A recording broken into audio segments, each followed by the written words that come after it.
Now, this is going to be very smooth, because can you imagine that actually Scott, who from Gitcoin, was just presenting a second before, actually collaborating on a book with our next speaker, Borda, called ImpactDAO. And so now we are ready for the talk about Syntrophy. With such a sophisticated audience, nobody needs an explanation what Syntrophy means. The essence of ImpactDAOs. So welcome to the stage, Borda. Hello, Ale. Another inspiring speaker, and like you can see when you meet her, when you listen to her, you have this sense of tranquility she's radiating. And I tell you why it is, because she meditates twice a day. Welcome to the stage, Thank you. Take it away. Well, thank you everyone for coming. I'm talking about Syntrophy, the essence of ImpactDAOs, but what that means is in reality, how do we actually encode our values into our economic systems? And I think many of you guys, all of us, are very regen into impact organizations looking to use Web3 for good, for creating massive change. And we're all familiar with this paradox of we have two companies. One is saving lives, and the other one is kind of killing people with so you have those two companies, and then both have the same financial metrics. In paper, they both look that they have the same revenue, the same marketing, the same financial metrics, but one is killing people and the other one is curing people. Our current financial markets value those the same, because right now we have no mechanisms to actually correct for our beliefs or encourage companies to actually support the human and planetary thriving. And I know all of us are familiar with that, because all of us are here using Web3 or other tooling to actually change that. But what we actually don't realize often is that we, as humans, created these markets that we kind of cherish, and we choose to be a part of them and operate on them. But these markets are based on growth, extraction, and just over-obsessive on material value, and not really what we actually value as humans, which is more nature, connection, experience, health, etc. And we're going into the path of existential collapse. And I'm sure most of you guys have heard about all these existential risks, AI, the environment, safety, etc. And I was, for example, myself in a conference a few weeks ago, and I heard a lot of these existential risks, and I was like, oh, we're actually going to a place where the Earth is gonna crash. There's no way we can do anything. I was in this place, or oh, I have actually no place here in making a change. And it was a place of stagnation kind of thing, where I felt no energy, no potential, or no ability to create any change and change the system. But then I came back to my usual state of being, which is more grounded optimism, in which we actually can change the way our system and where we are operating, and also changing how we connect as humans and how we create these different systems. And if we were to create a new system from scratch right now, we would design positive outcomes at the core of our economic systems. And this takes two things. One, internal change, changing our mindsets, inspiring action, inspiring visions. And the other one, designing the railroads or the incentive mechanisms that will actually make companies, projects, or other people to be able to stick to that internal change that we created. And I think to enable to get there, to enable to get to the solar-punk future, we need both. And we need both from a transformational level, because with one, we're going to achieve funding and achieve sustainable business models, but the other one is the one who will inspire people to wake up every day, to jump off the couch and actually achieve those new missions. And I think Web3 and technology is a massive potential to do so, because of things like digital currencies, like encoding our values into these digital currencies, in new ways of coordinating, and new ways of making collective decision-making with governance systems, tokenomic systems that are backed by nature, but that are growing the ecology as the economy grows, and different coordination mechanisms. So we agree that positive outcomes should be at the core of our economy. At least that's what our conference is about. And we agree that we need kind of railroads and a system that encourages positive actions, even if the people themselves, their actions are geared by individual desire. So even if the bad player only seeks to increase their economic growth, just by playing within the system, they're on track towards positive outcomes. So how do we actually engineer that systems? First of all, is unlocking our capacity to create.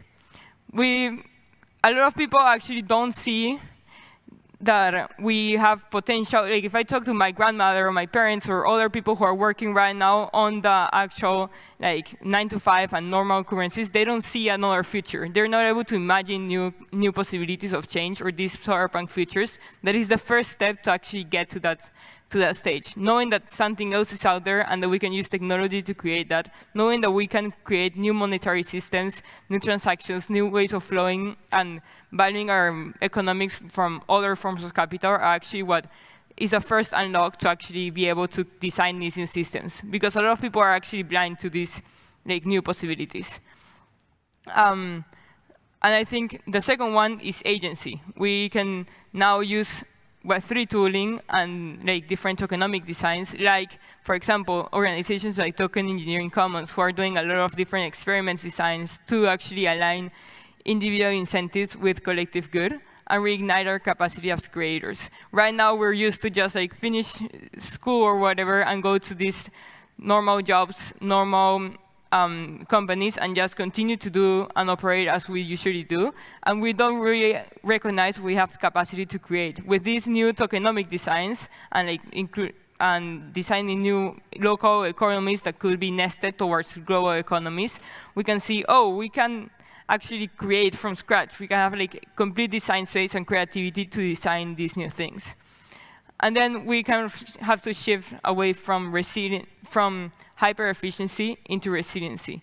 Another thing we need to change within ourselves is this concept of we're in continuous seek of just material need, just because our current way of living is not really nourishing or experiential, in the sense that, for example, if we go back to the agriculture in US agriculture, you can eat a lot of food, but you're not gonna be nourished or nutrient dense, because that food is based out of quantity over production, over consuming. The same sense with a lot of the business economies we do.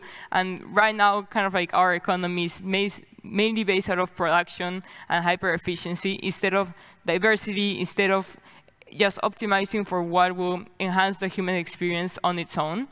And if we are in any way able to actually reassess what we value and how we transact such value, we need to actually encode our values into the economic systems that we're eventually going to transact. Because we can say, let's actually value connection, let's value the environment, the ecological health, let's value experience, and then just trade or go back to the gig economy. But if we want to see global change, I think right now when we meet the world where it's at and transact based on what our currencies is made out of, of value exchange and transacting through monetary currencies. And we need to change ourselves first. That's the first premise. We need to change what excites us, how we cooperate as humans, what we value, how we value things. We need to go away from just seeking more and more and seeking more quantity into seeking more quality of things in the sense of we need to be more sensitive to, enjoying the, going out in nature, enjoying the fruit itself instead of trying to enjoy hyper-industrialized products. We need to change different systems that lead us to be faster and more efficient into diversity and different ways of approaches. And one of the core things is of course, there's a lot of different ways to achieve change. Each ImpactDAO, each project, each currency, there's so many approaches. Some people are tackling AI, others are tackling science, others are exploring new worlds, others are trying to grow a garden in their own house.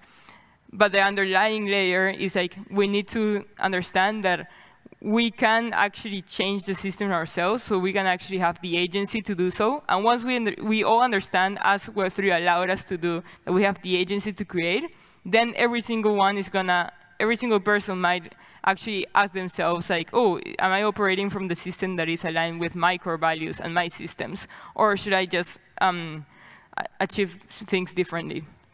And then we change the system. One of the core things about regeneration is a continuous evolution of becoming that which will sustain ecological life. And also, it is continuously adaptive system. So it's always evolving, always iterating.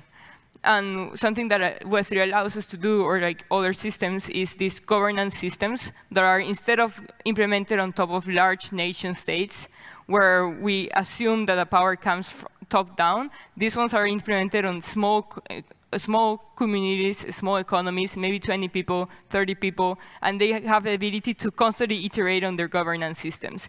Different economic designs, different voting mechanisms, creation markets, one token, one vote, or things like quadratic voting, when more of the preference goes towards the things people value rather than the amount of money they funnel to different funds.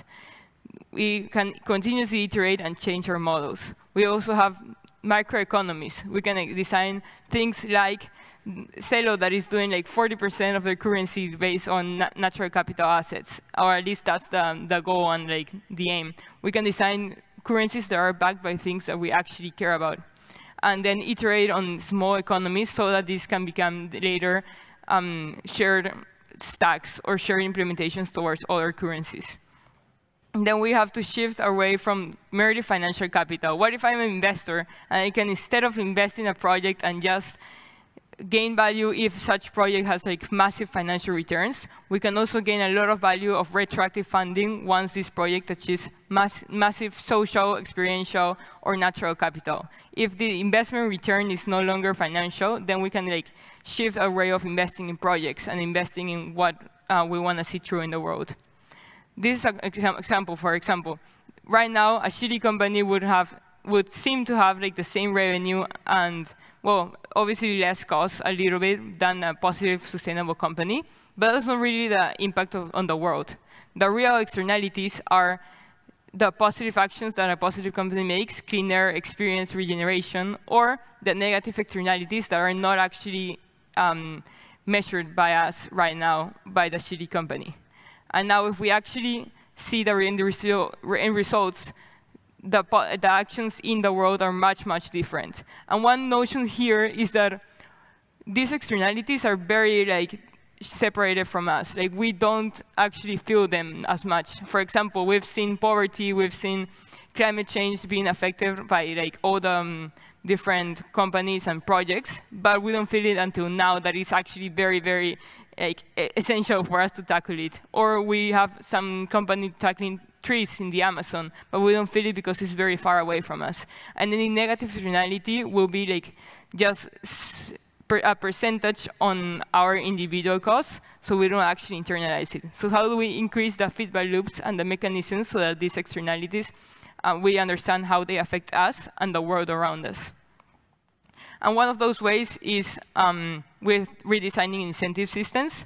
One of the ways in which we can do that is impact certificates. So we first define what we value and how much we value it. For example, if we value the soft work that people do in these systems like Coordinate or systems like that value contribution in different ways, we can actually value like the weaving, the connecting, or like the vibes that people bring. Then we track and measure what we value so that as it gets tracked, then it becomes a goal, and it's something we optimize towards. And then we may assign monetary value or other kinds of forms of capital to those actions, so we can transact and base our actions on that.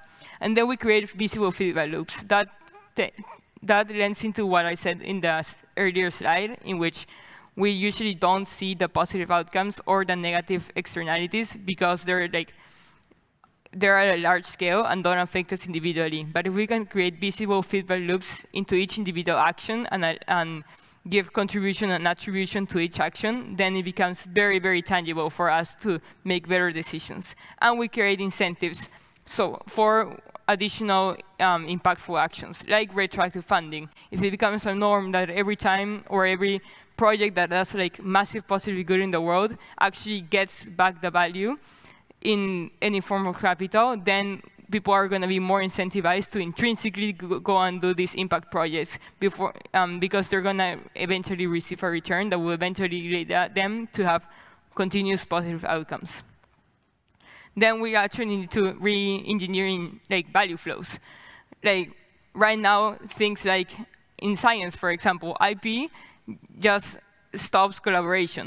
Many people are tackling the same RNA problem the same way, like, okay, how do we solve this sickness? And they cannot share IP with each other because of the incentive design, because of wanting to publish more special or like unique different studies instead of like replicating or instead of collaborating with them. It's the same thing with business IP. How can we actually enable a constantly flowing economy or currencies that enable us to share and collaborate with each other, such as, for example, ImpactDAOs that can stack. And one will be working on the currency design and implementation, while the other one is working on the tech stack, while the other one is working maybe on the actual, how do we actually regenerate the ecology, and how do we create the tools for that? And we stack each of them together, and each ImpactDAO or each project can tend to their own expertise and then share the value of their expertise with others.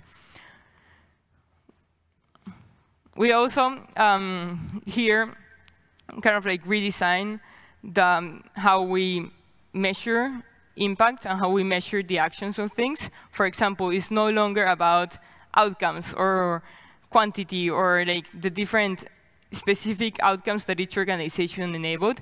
It is more about the leverage points that they're tackling. Are they actually tackling a deep transformational point that will create rippling effects on the other system? Are they enabling other organizations to become better at what they are doing?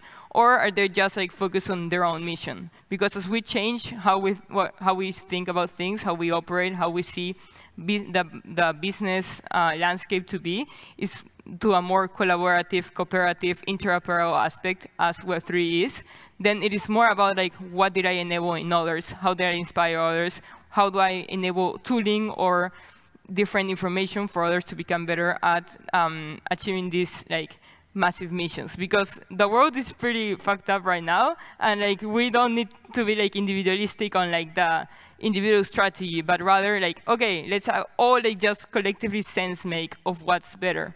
And this is another thing on grounded optimism and collective sense-making, in which sometimes we think that we're trying to achieve the best impact measurement, the best solution for things, but often it is more about like ideating or creating the tools and mechanisms that will allow us for quick feedback loops, quick implementation and iteration, quick experiments, and also blending many different both strategies, forms of capital, and perspectives. For example, we can blend impact certificates with retroactive funding, with art and impact and NFTs that will inspire people to actually buy and support and even understand the science. For example, I was talking to Foresight, I don't know if they're here, but they're doing existential hope, and they're kind of like encouraging and